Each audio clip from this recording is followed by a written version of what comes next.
મિત્રો, સરગવાનું શાક તો ઘણી રીતે બનાવીએ, પણ આજે જે રીત હું તમારી સાથે શેર કરું છું એ કદાચ તમે પહેલાં ક્યારેય નહીં જોયું હોય. એટલું સ્વાદવાળું શાક બનશે કે આંગળા ચાટીને ખાશો. તો ચાલો બનાવીએ એકદમ અલગ રીતે સરગવાનું શાક. સૌથી પહેલાં સરગવાની 4 થી 5 નંગ જેટલી શીંગને ધોઈ અને ચોખ્ખી કરીને લઈ લઈએ અને ત્યાર પછી મીડિયમ સાઇઝના પીસ કરી લઈશું. અહીંયા બહુ મોટા પીસ ન કરતા આ રીતે મીડિયમ સાઇઝના પીસ કરી લેવાના છે.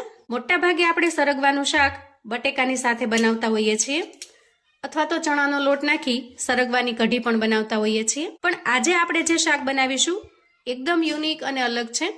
અને એક વખત જો તમે આ રીતે સરગવાનું શાક બનાવી લીધું તો રેસીપી એટલી પસંદ આવશે કે હંમેશા તમે આ રીતથી બનાવવાનું પસંદ કરશો. હવે સમાર્યા પછી પણ સરગવાને આપણે એક વખત ધોઈ લઈશું. તો હવે સરગવાને આપણે સમારીને તૈયાર કરી લીધો છે અને ફરી એક વખત ધોઈ પણ લીધો છે. હવે અહીંયા અગાઉથી જ એક કડાઈની અંદર 1 થી 1.5 ગ્લાસ જેટલું પાણી મેં ગરમ કરવા માટે મૂકી દીધું છે અને પાણી પણ ખૂબ સરસ રીતે ગરમ થઈ ગયું છે. એમાં આપણે સરગવાને ઉમેરી દઈએ અને બધી જ શીંગ પાણીની અંદર સરસ રીતે ડૂબી જાય એ રીતે સેટ કરીશું. ત્યાર પછી એક નાની ચમચી અડધી ભરી અને આપણે એમાં મીઠું ઉમેરીશું અને થોડી હળદર ઉમેરીશું. મીઠું અને હળદર ઉમેરવાથી સરગવાની શીંગમાં ખૂબ જ સરસ ટેસ્ટ આવી જશે, જેથી શાક બન્યા પછી સરગવાની શીંગ આપણને બિલકુલ ફીકી કે મોળી નહીં લાગે. હવે આ બંને વસ્તુને સરસ રીતે મિક્સ કરી લઈએ અને ઢાંકણ ઢાંકી સરગવાની શીંગને બાફી લઈશું. ત્યાં સુધીમાં થોડી આગળની તૈયારી કરી લઈએ. સૌથી પહેલા ગેસ ઓન કરી ગેસ ઉપર એક કડાઈ મૂકીશું અને કડાઈમાં 1 ચમચા જેટલું તેલ લઈશું. હવે તેલ સરસ રીતે ગરમ થઈ ગયું છે તો એમાં 1 ચમચી જેટલું જીરું ઉમેરી દઈએ. નાનો એક તજનો ટુકડો ઉમેરીશું અને 4 થી 5 નંગ જેટલા તીખા ઉમેરીશું. થોડી અમથી ચપટી જેટલી હિંગ ઉમેરીશું. હવે જીરું સરસ રીતે સતળાઈ જાય એટલે એક મીડિયમ સાઇઝની ડુંગળીને મેં આ રીતે ઝીણી સમારેલી છે એને ઉમેરીશું અને તેલની અંદર ખૂબ સરસ રીતે એને સાંતળી લઈશું. જ્યાં સુધી ડુંગળીનું કાચાપણું દૂર ન થાય અને ગોલ્ડન બ્રાઉન કલરની ન થાય ત્યાં સુધી આપણે એને સાંતળી લઈએ. થોડી વારની અંદર જ ડુંગળીનો કલર ચેન્જ થવા લાગ્યો છે અને ધીરે ધીરે એ બ્રાઉન કલરની થવા લાગી છે. એ સમયે 1 ચમચી જેટલા લસણને અધકચરું ખાંડીને તૈયાર કરેલું છે એને ઉમેરી દઈએ અને 1 ચમચી જેટલી આદુ મરચાંની પેસ્ટ તૈયાર કરેલી છે એને પણ ઉમેરીશું અને સરસ રીતે મિક્સ કરી લઈશું. ત્યાર પછી ઉમેરીશું 1 ચમચી જેટલા અધકચરા ખાંડેલા શિંગદાણા. શિંગદાણાથી જે રસો બનશે ને એકદમ સરસ ઘાટો અને ટેસ્ટી બનશે. અને સાથે સાથે અડધી ચમચી જેટલો ચણાનો લોટ ઉમેરવાનો છે. આ બંને વસ્તુથી શાકનો રસો ખૂબ જ સરસ સ્વાદિષ્ટ બને છે. હવે જુઓ, અહીંયા ધીરે ધીરે ડુંગળી પણ સરસ મજાની ગોલ્ડન બ્રાઉન કલરની થઈ ગઈ છે. એ સમયે 2 મીડિયમ સાઇઝના ટમેટાને મેં આ રીતે ઝીણા સમારીને તૈયાર કરેલા છે એને ઉમેરીશું અને સરસ રીતે મિક્સ કરી લઈશું. ત્યાર પછી ઉમેરીશું સ્વાદ પ્રમાણે મીઠું. તો આપણે અહીંયા સરગવાને બાફવા માટે પણ મીઠાનો ઉપયોગ કરેલો છે, તો મીઠાનું પ્રમાણ તમારે એ રીતે રાખવાનું. હવે મીઠાને મિક્સ કરી દઈએ જેથી ટમેટા ઝડપથી સોફ્ટ થઈ જશે. તો આ રીતે ઢાંકણ ઢાંકી અંદાજે 1 મિનિટ સુધી થવા દઈએ. ત્યાર પછી બાફવા માટે મૂકેલા સરગવાને પણ ચેક કરીશું. જુઓ, અહીંયા સરગવો ખૂબ સરસ રીતે બફાઈ ગયો છે અને એની શીંગ પણ સોફ્ટ થઈ ગઈ છે. આમ કરવાથી ખ્યાલ આવી જશે કે શીંગ એકદમ સરસ બફાઈ ગઈ છે. હવે આપણે એક મિક્સર જાર લઈશું અને અડધી કટોરી જેટલા લીલા વટાણા લઈશું. આ વટાણા મેં જે ફ્રોઝન કરેલા હોય એ લીલા વટાણા લીધા છે, કેમ કે જ્યારે પણ લીલા વટાણા સસ્તા હોય તો હું આખા વર્ષ માટે ફ્રોઝન કરીને રાખું છું, જેથી આખું વર્ષ જ્યારે પણ લીલા વટાણાની જરૂર પડે તો તમે એમાંથી વાપરી શકો. લીલા વટાણાને ખૂબ ઝડપથી ફોલવાની અને 1 વર્ષ સુધી સ્ટોર કરવાની રીત પણ મેં ચેનલ પર અપલોડ કરેલી છે, જે તમે ચેનલ પર ચેક કરી શકો છો. વટાણાને આપણે જારની અંદર ટ્રાન્સફર કરીશું. 3 થી 4 લીલા મરચાના ટુકડા ઉમેરીશું. આ મરચું થોડું તીખું છે એટલે મેં માપ પ્રમાણે ઉમેર્યું છે અને થોડો એક નાનો આદુનો ટુકડો ઉમેરીશું. ત્યાર પછી એક મોટા ચમચા જેટલું મોળું દહીં લઈશું. માપ પ્રમાણે જોઈએ તો જેટલા લીલા વટાણા હતા એટલું જ આ દહીં થયું છે. દહીંને આપણે જારમાં ટ્રાન્સફર કરીશું અને ઢાંકણ ઢાંકી સરસ રીતે પીસી લઈશું.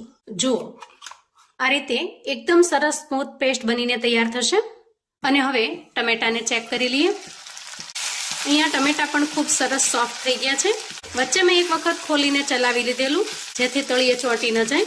ટમેટાના જો કોઈ પીસ મોટા રહી ગયા હોય તો આ રીતે સ્પેચ્યુલાની મદદથી દબાવી દેવાના, જેથી ખૂબ સરસ રીતે મિક્સ થઈ જશે. હવે આ રીતે ખૂબ સરસ રીતે મિક્સ થઈ જાય એ સમયે વટાણા અને દહીંની જે આપણે પેસ્ટ બનાવી છે એને ઉમેરી દઈશું. જારની અંદર જે વટાણાની પ્યુરી રહી ગઈ છે એમાં થોડું પાણી ઉમેરીશું અને આ રીતે લઈ લેશું. હવે આ બધી જ વસ્તુને એકદમ સરસ રીતે મિક્સ કરી લઈશું અને ત્યાર પછી રૂટીન મસાલા કરીશું. અડધી ચમચી જેટલી હળદર ઉમેરીએ, 1 ચમચી ધાણા જીરું પાવડર ઉમેરીશું, 1 ચમચી લાલ મરચું પાવડર ઉમેરીશું. લીલું મરચું તીખાશ માટે મેં અહીંયા ઉમેરેલું છે, તો તમને જેટલું તીખું ફાવે એ પ્રમાણમાં લાલ મરચું ઉમેરવાનું છે. અને થોડો અમથો ગરમ મસાલો ઉમેરીશું. ગરમ મસાલો ઉમેરવાથી શાકનો ટેસ્ટ ખૂબ જ સરસ બનીને તૈયાર થાય છે. પણ જો તમે ગરમ મસાલો ખાવાનું એવોઇડ કરતા હો તો તમે સ્કીપ પણ કરી શકો છો. હવે બધા જ મસાલાને ગ્રેવીમાં સરસ રીતે મિક્સ કરી લઈશું અને અંદાજે અડધી મિનિટ સુધી આ રીતે ચલાવીને પાકવા દઈશું, જેથી મસાલાનું જે કાચાપણું છે એ દૂર થઈ જાય અને ગ્રેવીમાં સરસ રીતે મિક્સ થઈ જાય.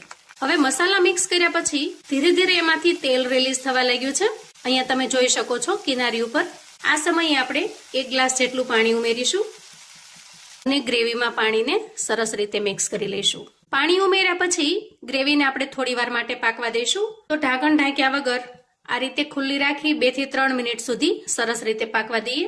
હવે જુઓ, અંદાજે 1 થી 1.5 મિનિટની અંદર ગ્રેવી એકદમ સરસ રીતે તૈયાર થઈ ગઈ છે અને એમાં તેલ પણ રિલીઝ થવા લાગ્યું છે.